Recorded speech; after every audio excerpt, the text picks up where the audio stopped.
Familiar, you're familiar. So if you don't know by now, then you should probably get familiar. Hello students, welcome back to this video again.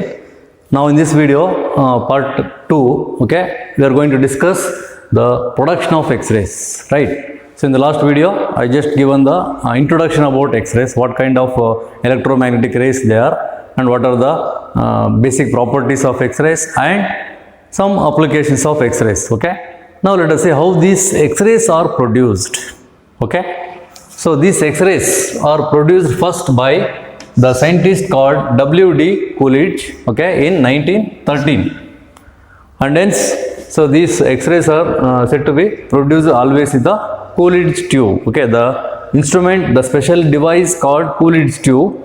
It is basically a evacuated glass bulb, okay, in which X-rays can be produced, okay. Now let us see the experimental arrangement in which how the X-rays can be produced, okay. So first you try to understand what is the principle to produce the X-rays, okay. You just look at the principle I written here.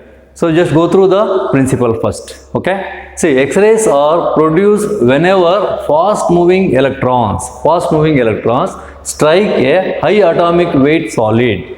So that high atomic weight solid can be considered as a target, okay, on which the high fast moving electrons are going to be hit the surface of the target, okay, like tungsten. So you can give some examples for high atomic elements like tungsten, molybdenum, etc. as targets, okay. On that there is a striking of fast moving electrons should take place, okay. So which is kept in the vacuum.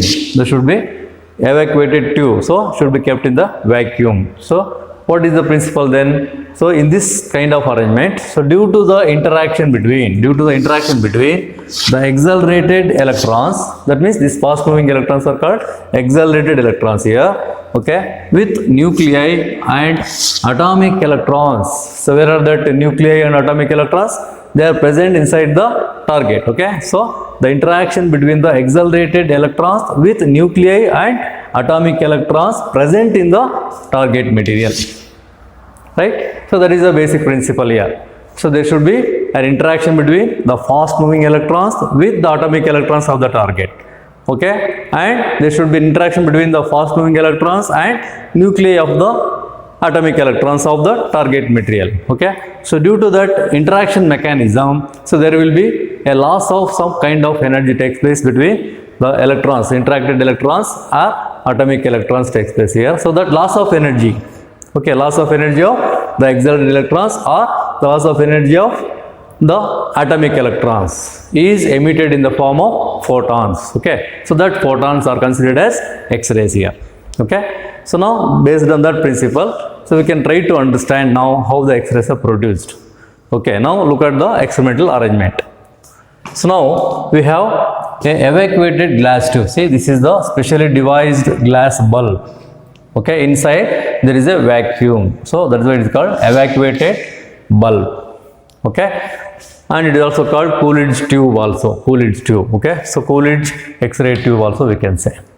Now you just look at the arrangement inside the glass tube. So we have a filament. See, this F indicates filament, where we can heat the filament by passing the current through the filament. We can just heat it, okay. So that heating filament must be connected to a battery. So this is the circuit diagram for some battery. So that is actually not giving high voltage, so it is called low tension battery only. LT means low tension battery, so that we can vary the current, okay. Using this rheostat we can vary the current, so that we can control the heating of the filament here. So that is the arrangement for the primary circuit of containing the filament here. Clear?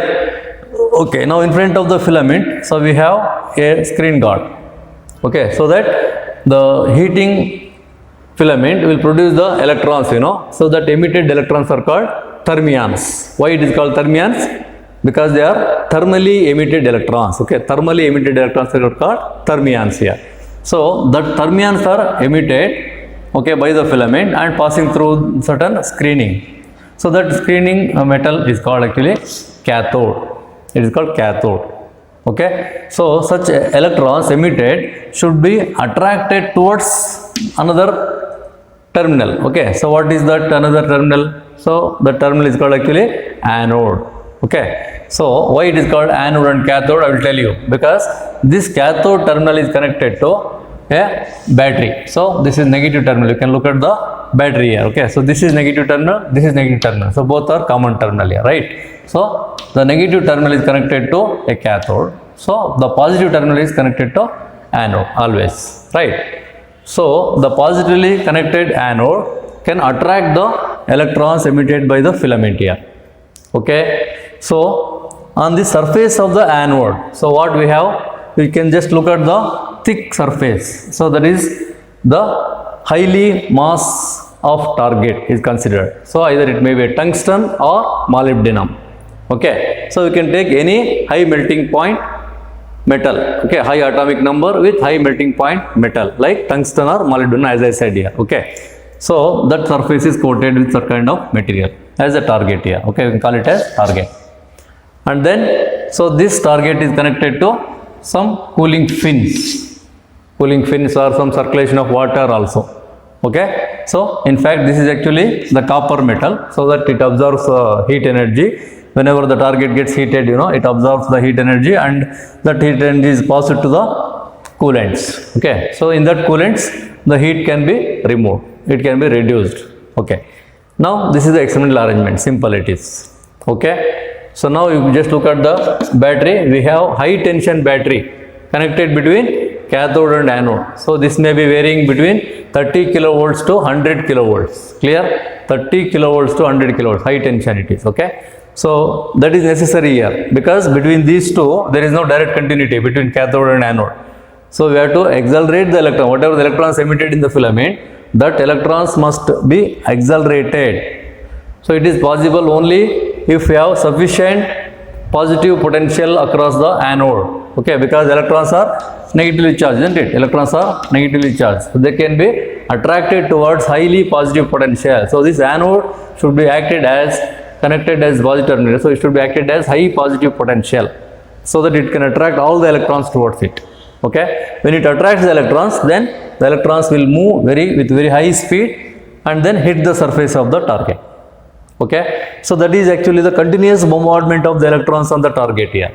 Okay, so due to the continuous bombardment of the electrons, so as per the principle, the interaction takes place between what? Between these accelerated electrons and the atomic electrons present in the target, and as well as the nuclei present in the target. Clear? So then there is a loss of energy due to the interaction, the loss of kinetic energy, loss of velocity, whatever you say. So that loss of final energy is emitted in the form of photons, so they are called actually emitted from the target called X-rays here, right? So from the surface of target we can expect that X-rays are emitted. Clear? So these X-rays can be observed and we can measure its frequency, okay, its wavelength, etc. Right? So that is the production of X-rays in the Coolidge tube. Clear? Okay. So as I said, there is a continuous bombardment on the target, so that heated target must be cooled here. Okay, so because of that we have cooling fins. Okay, so that is the arrangement just to reduce the heat. That's it. So simple arrangement to produce the X-rays, so that the electrons between the cathode and anode, okay, gives the interaction between the electrons and the target electrons and nuclei to produce the X-rays here. Clear? Okay. Now how to control the intensity of the X-rays now. The question is how to control the intensity of X-rays. See, the intensity of X-rays depends on the number of electrons striking the target. Okay, so this intensity depends upon the number of electrons striking the target. But how this number of electrons can be controlled here? Basically, the electrons, they are fermions, isn't it? The fermions are emitted by the filament. Okay, so that filament heating is again depending upon the EMF generated by the low tension battery, right? So whatever the EMF we can vary here. Okay, so depending upon the filament gets heated. Okay, as it is heated more and more, then more number of electrons are emitted here. As the number of electrons are more, the heating possibility will be more to the target. Okay, so the produced X-rays will have high intensity.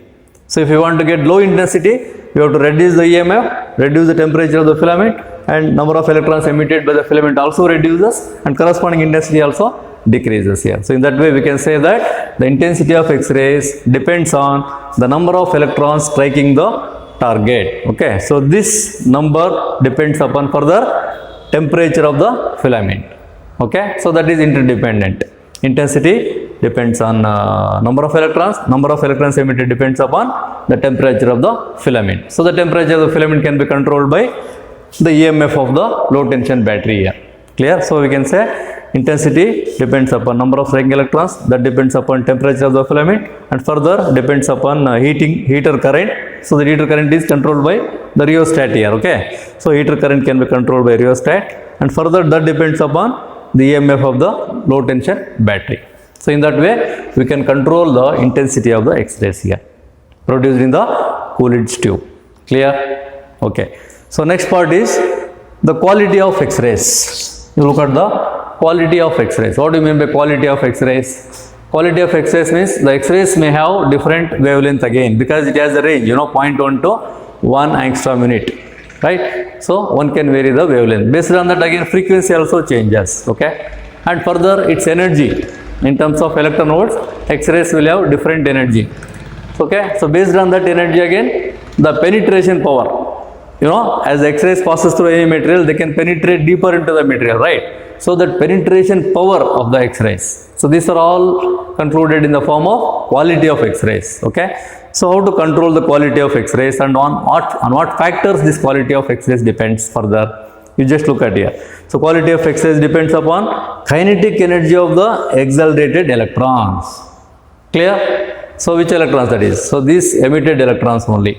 Okay, so accelerated electrons will have the energy. So as you know, kinetic energy is given by the formula of mv square, right? So in order to increase the kinetic energy, mass is constant, okay, for the electrons, but velocity can be increased. As you increase the velocity of the electrons, the corresponding kinetic energy also increases, right? So as you increase the kinetic energy of the electrons, so they can move with very high speed and hit the target. Okay, so based on that particular kinetic energy of the electrons, okay, one can produce the different wavelength, different frequency of the electrons with high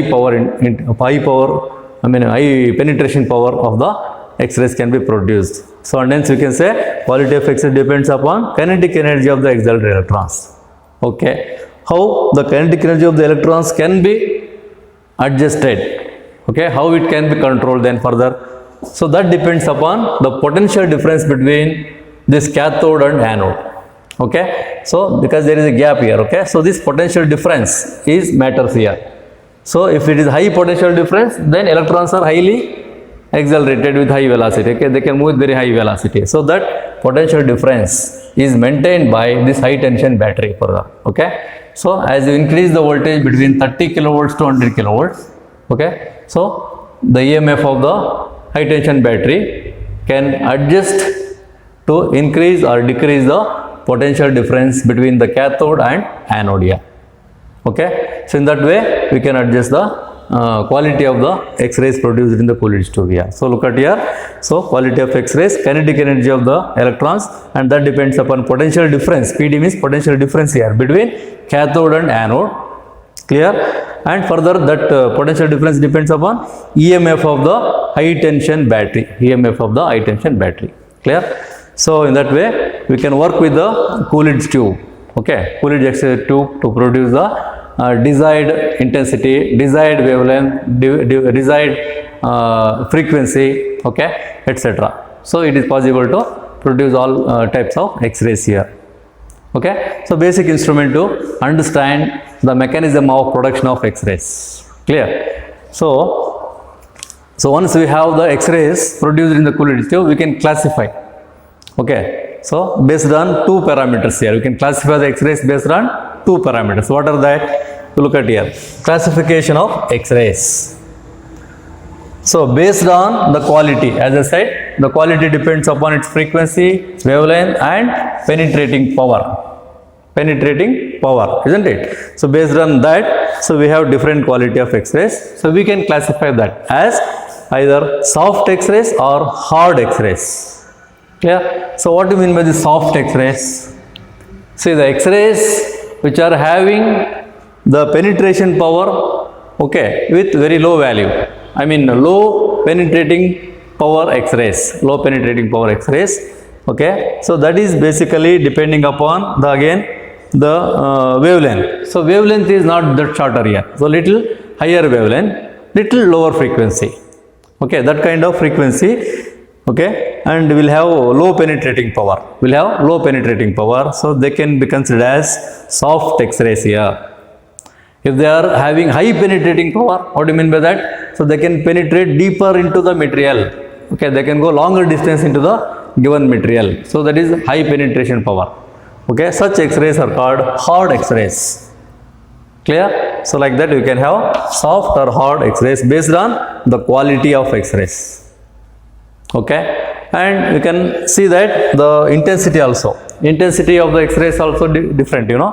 So on what factor that intensity depends, then as already discussed here, intensity factors. Okay, so based on that intensity and this production mechanism, first of all, this production mechanism is very important. So that means how these X-rays are produced, with what mechanism, what is the origin, okay, what is the origin to produce the X-rays.